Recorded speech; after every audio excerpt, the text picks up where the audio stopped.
Mercedes did not just arrive in Monaco with a strange wing. They arrived with a car that had already forced the governing body to investigate one aerodynamic system, rewrite how an engine advantage was measured, and then watch a brand new rear wing appear at the exact weekend where the rules changed. And that is why this is bigger than Russell.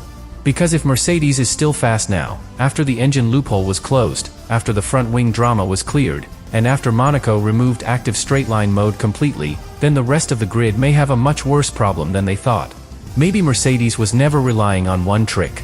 Maybe the real advantage is hidden in the way they read the rulebook.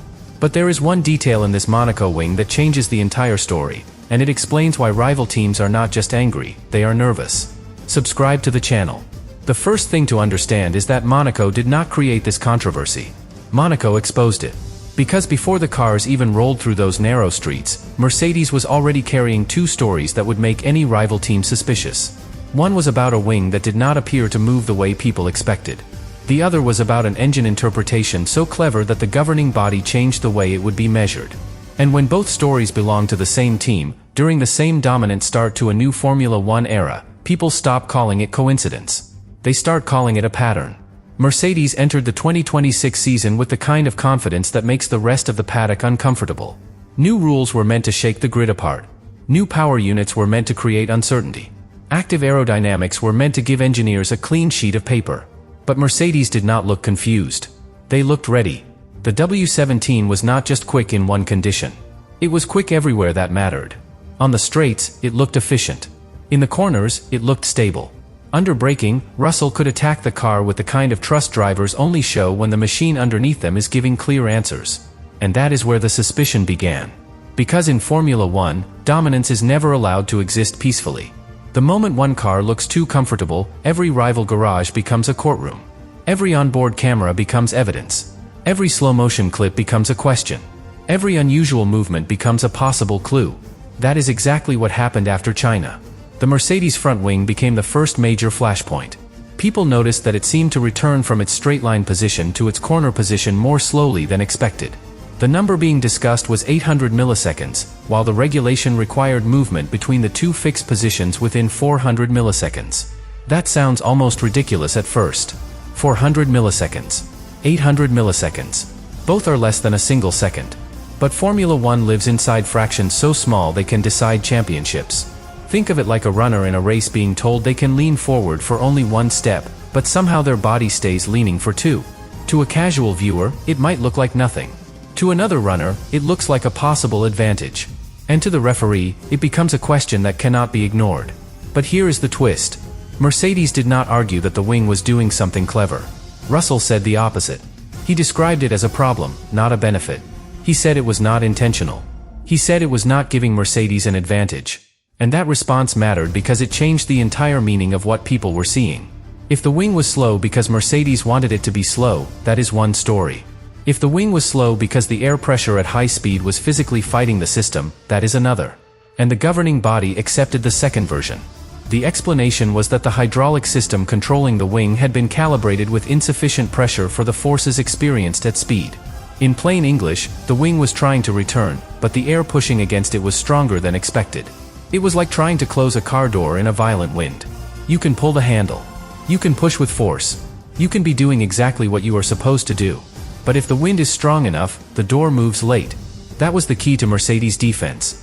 The movement looked suspicious from the outside, but the official explanation treated it as a mechanical issue, not a deliberate exploit. And that should have ended the drama. But it did not. Because once fans and rivals had seen one unusual Mercedes detail, they started looking for the next one. And they did not have to look very far. Behind the wing story was something deeper, something less visible, and maybe more important. The engine controversy did not look dramatic on video. There was no slow-motion clip. No obvious piece flexing in front of the camera. No moment that fans could freeze and circle. But inside the rulebook, it mattered more. Mercedes had found a way to use the measurement conditions around compression ratio to its advantage. The limit was 16:1, but the car could reportedly behave closer to 18:1 under race operating temperatures, because the check was based on cooler, stationary conditions. That is the kind of thing that makes rival teams furious. Not because it looks illegal at first glance. Because it looks too clever. It lives in the narrow space between the sentence written on the page and the purpose behind that sentence. And Formula One has always been fought in that space. This is where Monaco becomes the perfect pressure point. The governing body moved the new measurement method forward, meaning the compression ratio would now be checked at 130 degrees Celsius, much closer to the conditions the engine actually experiences while racing. And the change took effect from Monaco. That detail is massive, because it meant Monaco was not just another race. It was the first weekend where Mercedes would face the field after one of its biggest suspected advantages had been closed off. So when Mercedes arrived with a radical rear wing, people were not looking at it in isolation. They were looking at it through everything that had happened before. The front wing had been questioned. The engine loophole had been shut. Active straight-line mode had been suspended for Monaco. And now, somehow, Mercedes had another solution waiting. That is why the paddock reaction was so intense. Not because the rear wing had already been proven illegal. It had not. The important point is that it was being watched, and in Formula One, being watched is often the beginning of the next battle. Because when Mercedes keeps finding the areas nobody else has fully exploited, the question becomes uncomfortable. Are they simply better prepared? Or are the new rules leaving doors open that only Mercedes has been brave enough to walk through? And that question is what makes Russell's Monaco wing so explosive. It is not just a piece of carbon fiber. It is the latest clue in a chain of decisions, investigations, clarifications, and technical gambles that all point toward one thing. Mercedes may have entered the new era with more than speed. They may have entered it with the best understanding of where the rulebook is weakest. But the most dangerous part of the Mercedes story was not the front wing. It was what happened when that front wing controversy started to fade. Because once the governing body accepted Mercedes' explanation, the public attention should have moved on. The case was closed. The team had been cleared. Russell had answered the questions. The technical explanation had been accepted. On paper, that should have been the end. But inside Formula One, nothing really ends that cleanly. A cleared investigation can still leave damage behind. Not legal damage. Not championship damage. Something more subtle. Doubt. And doubt spreads faster than any official statement can stop it. Because rival teams were no longer asking only whether the front wing was legal. They were asking why Mercedes kept appearing exactly where the rules were most delicate. That is when the engine issue became impossible to ignore. At first, it sounded too technical to matter to casual fans. Compression ratio. Measurement conditions. Ambient temperature. Heat expanding metals. It sounded like a debate for engineers, not a championship-shaping controversy. But underneath those technical words was a brutally simple idea. Mercedes had found a way to make the rulebook say one thing in the garage, and the car do something more powerful on the track. That is why rivals were furious. The regulation set a limit. The engine had to stay within that limit. But the way the limit was checked created an opening.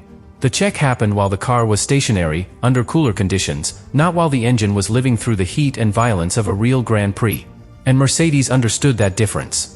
Imagine a school rule that says every backpack must weigh less than a certain limit when students enter the classroom. One student brings a backpack that passes the check at the door. But once inside, hidden compartments expand, and suddenly that same backpack carries more than everyone else's. Technically, it passed the check. But everyone knows the real advantage happened after the check was over. That was the argument around Mercedes. Not that the car failed the original measurement. The problem was that the original measurement did not capture what the engine could become once it was hot, stressed, and running at racing temperature. And in Formula One, that kind of difference is not small. A stronger, more efficient power unit can change everything around it. It can help on the straights. It can improve how aggressively a driver attacks. It can give engineers more freedom with wing levels. It can even change how a team approaches strategy, because extra performance creates options other teams do not have. This is where the controversy grew teeth. Because the front wing case had been cleared by saying the strange behavior was hurting Mercedes, not helping them. But the engine loophole was different. This one looked like it could help. A higher effective compression ratio can mean better efficiency and more power output.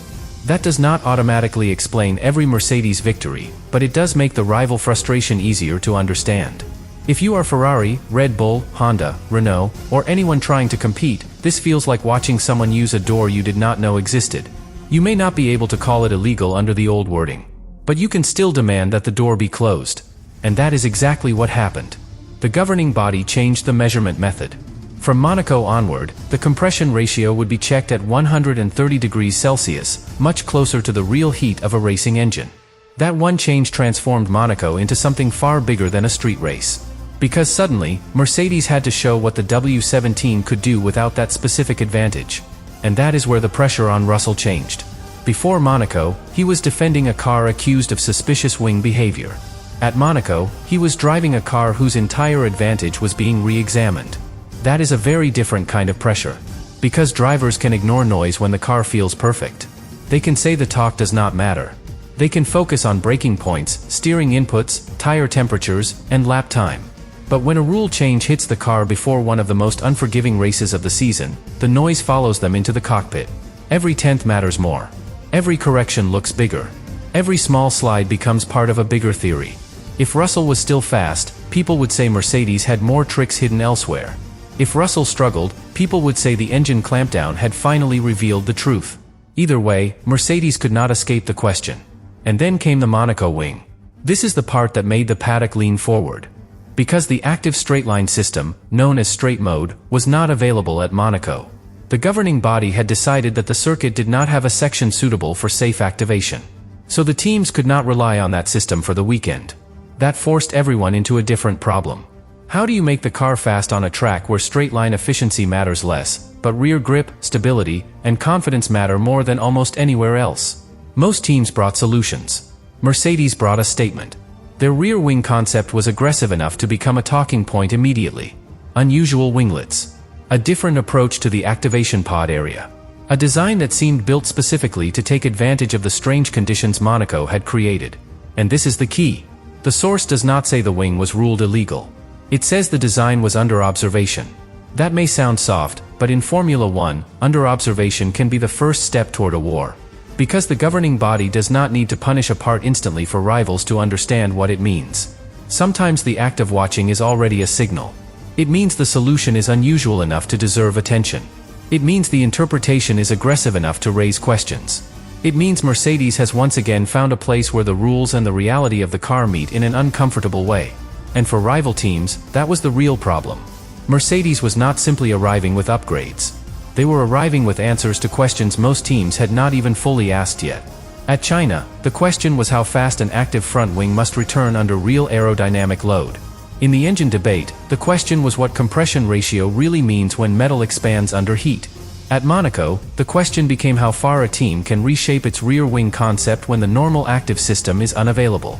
Different questions. Same team at the center.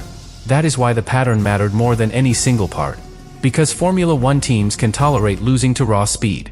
They can tolerate losing to a brilliant driver. They can even tolerate losing to one clever invention, because eventually, they can copy it, protest it, or adapt around it. But losing to a team that is better at finding hidden legal space is much more frightening. You cannot copy what you do not understand. You cannot protest what has not clearly broken the rule. And you cannot close a loophole until someone has already used it.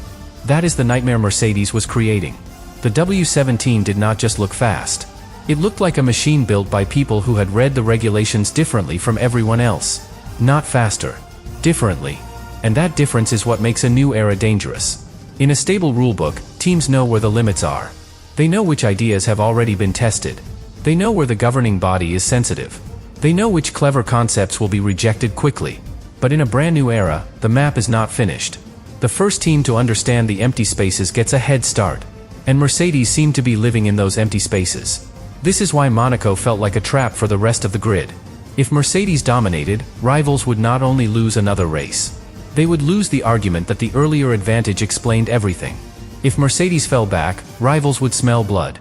They would believe the rule change had finally exposed how much performance had been hidden inside the engine interpretation. And if Mercedes remained competitive but not untouchable, the championship would become even more complicated.